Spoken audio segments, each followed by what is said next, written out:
Good morning guys, welcome to Abets TV.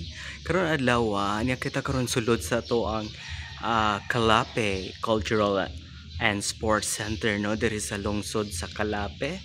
Oo, niata karon kay mag-decorate para sa atong umaabot nga activity ug mapuhon para sa ato ang mass taking para sa atong mga barangay officials diri sa lungsod sa Kalape no. So karon samtang kapaabot sa atong mga kauban no, atong nahuna-hunaan nga mag-video sa lang ta kay wala pa man sila ning abot. So karon makita na to mga kaigsuonan nga limpyo kayo atong cultural center no. Oo. Kita na tong super dako kaayo nindot limpyo ang ato ang sulod sa tong Kalape Cultural Center no. So baguhay pa lang no diri gi himo or giduwa ang ato ang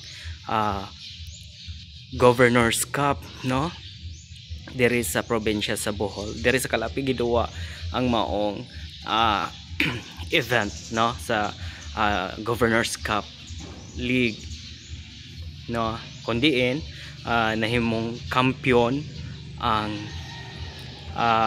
dakbayan sa Tagbilaran sa junior, then nahimong kampiyon pod ang lungsod sa Talibon sa senior batong nga duwa. And of course so dahil gyud gapaibabaw gyud ta para makita gyud nato ang kinatibuk-ang kinatibuk-ang kadakon or makita nato ang kinatibuk-ang view diri sa tong Kalape Cultural and Sports Center. So mao di ini ang pinakadako nga cultural center tibuok probinsya sa Bohol no, nga diri lang nahimutang gyud diri sa lungsod sa Kalape kung diin kini nga establishmento or kini nga cultural center gihimo gyud sa tong sa kapanahonan pa ni Honorable Mayor sa lungsod sa Kalape nga si Honorable Attorney Julius Cesar F. Herrera no. So hangtod karon pabilin gihapon siyang pinakadako nga sports center diri sa tibok probinsya sa Bohol.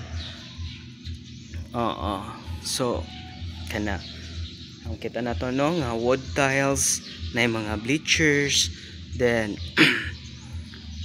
napoy mga bleachers sa ibabaw no.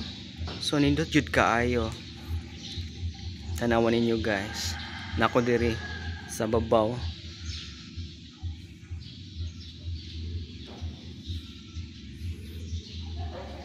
Daghan na sad ang nakaduwa diri no, sama sa PBA ug mga dagko nga concerts diri sa Bohol no, diri gi-hold or gi-held diri sa ato ang Kalape Cultural and Sports Center no. So nga na siya kanindot guys. So mao na ang atong update karon sa tong Kalape Cultural and Sports Center. Daghan kayong salamat sa inyong pagtan-aw. Kini ang inyong higala si Abets. Thank you and good morning. Bye.